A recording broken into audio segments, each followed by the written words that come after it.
இது மகிமை நேரம்.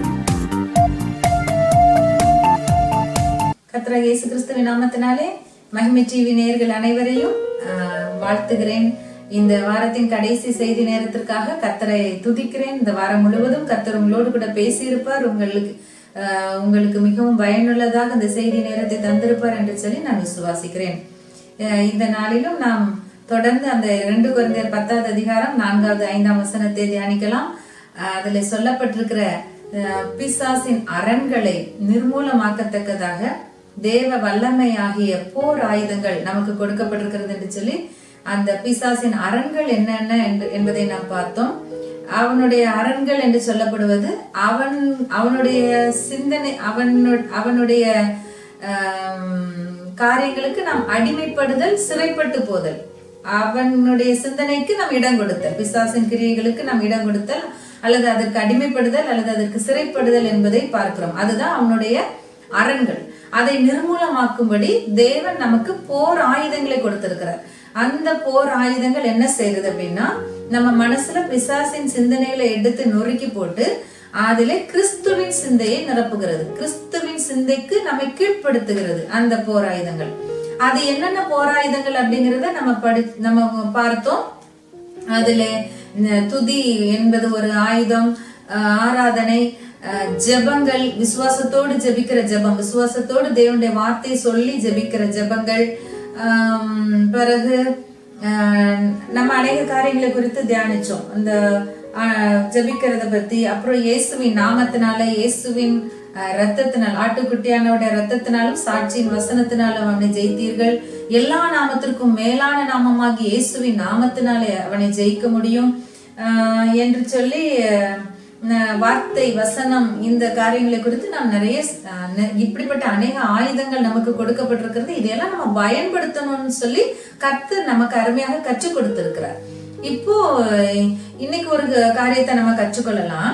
இந்த ஆவியானவரே தெளிவா இந்த பிசாசின் அரண்களை புரிந்து கொண்டு தெளிவா போர் ஆயுதங்களை எடுத்து போர் செய்து எங்களுடைய சிந்தனைகள் பிசாசுக்குரியதா இருக்கக்கூடாது, தேவனுடைய சிந்தனையாய் கிறிஸ்து இயேசுவில் இருந்த சிந்தையே உங்களிலும் இருக்க கடவுது.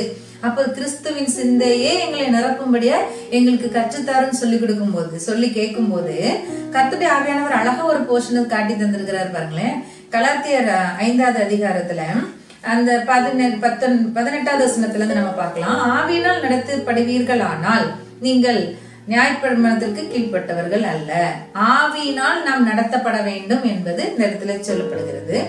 அப்புறம் அதுக்கு கீழே மாம்சத்தின் கிரியைகள் எல்லாம் எழுதப்பட்டிருக்கிறது.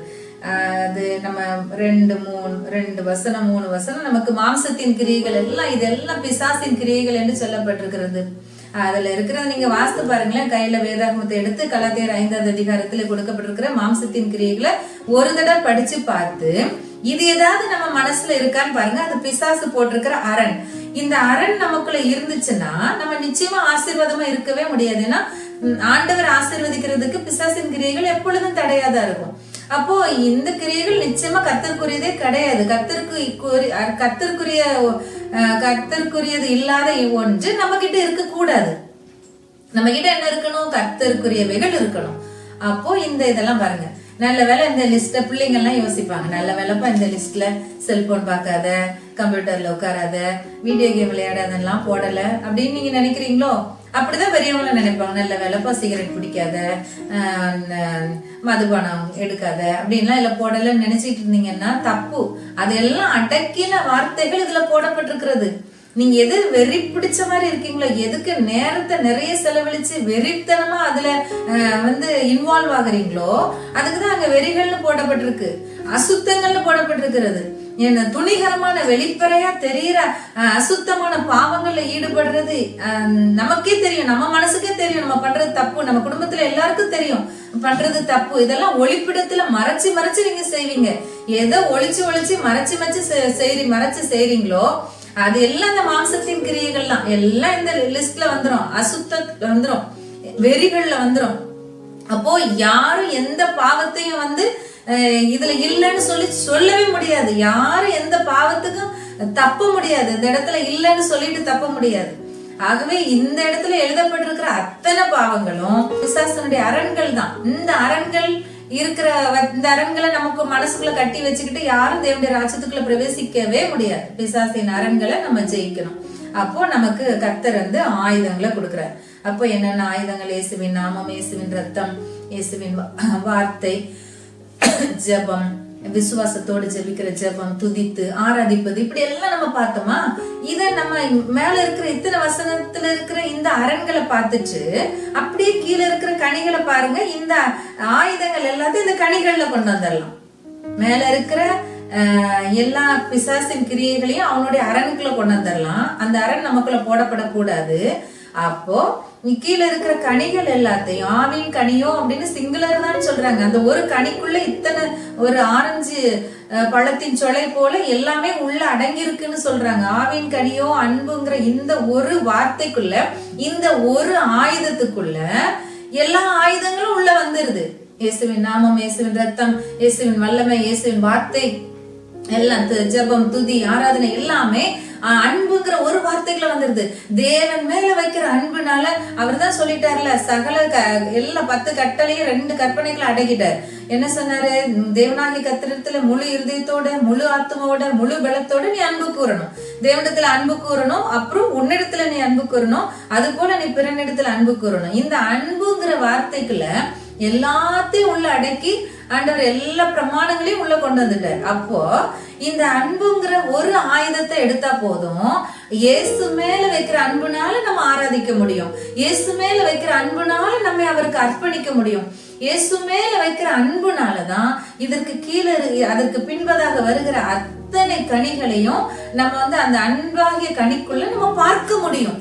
அப்போ பாருங்களேன், சில பேர் சொல்லுவாங்கல்ல, ஏகப்பட்ட பிரச்சனை, சண்டை வந்துச்சு, வாக்குவாதங்கள் வந்துச்சு, பகைகள், அப்படியே பிரிவினைகள் எல்லாம் வந்துச்சு, விரோதங்கள் எல்லாம், குடும்பத்துக்குள்ள பயங்கரமான சண்டைகள் வரும்போது நான் அப்படியே சிரிச்சு சிரிச்சே சமாளிச்சுட்டேன் அப்படி சொல்ல கேட்டிருக்கீங்கல்ல? கேட்டிருக்கோம்ல? அப்படியே சிரிச்சுக்கிட்டு நான் அமைதியாவே இருந்துட்டேன். பாருங்க, அது எங்க இருக்கு? அது ஒரு ஆயுதம். அமைதியா இருந்து சிரிக்கிறது, சந்தோஷமாவே இருதயத்தை காத்து கொள்றது தேவன் கொடுத்த ஒரு ஆயுதம். ஆவியின் கனியோ அன்பு, சந்தோஷம், சமாதானம். நான் எந்த இதுக்குள்ளயும் எந்த போராட்டத்துக்குள்ளயும் இன்வால்வ் ஆகாம அப்படியே சமாதானமாவே இருந்துட்டேன். அப்படி சமாதானத்துல எங்க குடும்பம் இருந்து அப்படி சமாதானத்தை காத்து கொண்டோம் அப்படின்னு சொல்றவங்க இருக்காங்க. என்னத்த நீங்க பேசிட்டு போங்க, எங்களுக்கு தேவன் இருக்கிறான்னு சொல்லி நாங்க அப்படி அமைதியா விட்டுட்டோம், சமாதானத்தை காத்து கொண்டோம் அப்படின்னு சொல்றவங்க இருக்காங்க. இப்ப பாருங்க, பிள்ளைகளுக்கு வருகிற சோதனை நெட்ட திறந்தாலே அசுத்தம், அசிங்கம் தானா கண்ணுக்குள்ள விழுது. நாம ஜெயிக்கிறோம், பிள்ளைங்க அந்த இடத்துல எவ்வளவு தடுமாறுவாங்கிறத நம்மளால உணர முடியுது. அப்போ கடைசியில அந்த கனிகள்ல பாருங்க, கடைசி இச்சை அடக்கம். அப்போ செல்ஃப் கண்ட்ரோல். பிள்ளைங்களுக்கு ஆண்டவர் செல்ஃப் கண்ட்ரோல்ங்கிற ஆயுதத்தை கொடுக்கிறாரு. இந்த ஆயுதத்தை எடுத்துக்கோ, செல்ஃப் கண்ட்ரோல்ங்கிற ஆயுதத்தை எடுத்துக்கோ. இந்த ஆயுதத்தினால நீ உன்னுடைய சிந்தனையை கிறிஸ்து இயேசுவுக்கு கீழ்ப்படுத்த முடியும். அப்போ இதெல்லாம் செஞ்சோன்னு சொன்னா நம்ம நிச்சயமா வழுவி போகிறதே இல்லை.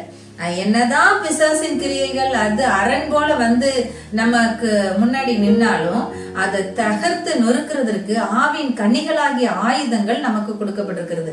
பாருங்க, எல்லாமே மனசுக்குள்ள நடக்கிற, நம்ம ஆரம்பத்துல ஃபர்ஸ்ட் மெசேஜ்ல கேட்டோம், எல்லாமே மனசுக்குள்ள நடக்கிற போராட்டம் தான்.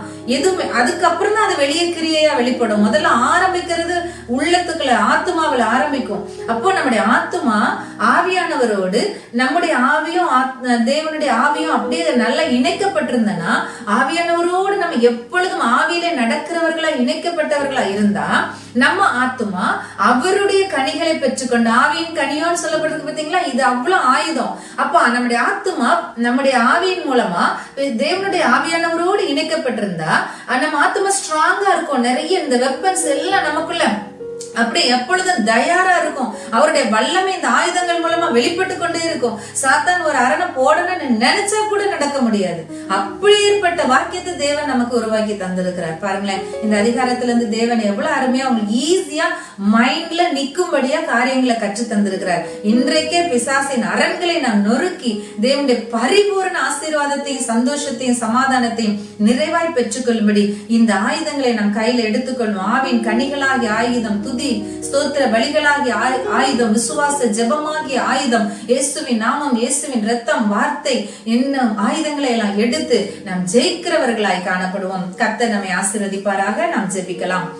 பரலோக தகப்பனே, இந்த அருமையான நல்ல நேரத்திற்காக நன்றியோடு துதிக்கிறோம், ஸ்தோத்தரிக்கிறோம். கர்த்தர் எங்களோடு கூட இருந்து அசைவாடி எங்களுக்கு கற்றுக் கொடுத்த அன்பிற்காக, கற்றுக் கொடுத்த காரியங்களுக்காக நன்றியோடு துதிக்கிறோம், ஸ்தோத்தரிக்கிறோம். அப்பா, எங்களை இன்னும் உம்மை அறிகிற அறிவிலே தேறினவர்களாய் நிறுத்தும்படி ஆவிக்குரிய ஆயுதங்களை எங்களுக்கு கற்றுக் கொடுத்திருக்கிறீர். ஆய்வுக்குரிய ஆயுதங்களை எங்களுக்கு ஆண்டவரே நீங்க எப்படி அதை யூஸ் பண்ணணும்னு எங்களுக்கு சொல்லி கொடுத்திருக்கீங்க. அப்பா, அதற்காக உமக்கு நன்றி செலுத்துகிறோம் ஆண்டவரே. உமக்கு ஸ்தோத்திரம் அப்பா. இதுல சொல்லப்பட்ட அத்தனை கனிகளையும் நாங்கள் ஆயுதங்களாக தரித்து கொண்டு எடுத்துக்கொண்டு ஆண்டவரே அப்பா, எப்படி நாங்கள் ஆண்டவரே சாத்தானை வெற்றி கொள்ளணும், அந்த விதத்துல வெற்றி கொள்வதற்கு எங்களுக்கு உதவி செய்வீராக என்று ஜெபிக்கிறோம் அப்பா. ஆண்டவரே, இந்த நாளில் இருந்து தகப்பனை மன போராட்டங்களில் இருந்து யார் யார் அதுல இருந்து வெளிப்பட முடியாமல் சிக்கி தவித்துக் கொண்டிருக்கிறார்கள், அவர்கள் இயேசுவின் நாமத்தினாலே விடுதலை அடைவார்களாக என்று ஜெபிக்கிறேன் அப்பா. ஆண்டவரே, ஒவ்வொருடைய உள்ளத்தையும் உடைய கனிகளால் நிரப்பும்படியே நாங்கள் ஜெபிக்கிறோம்.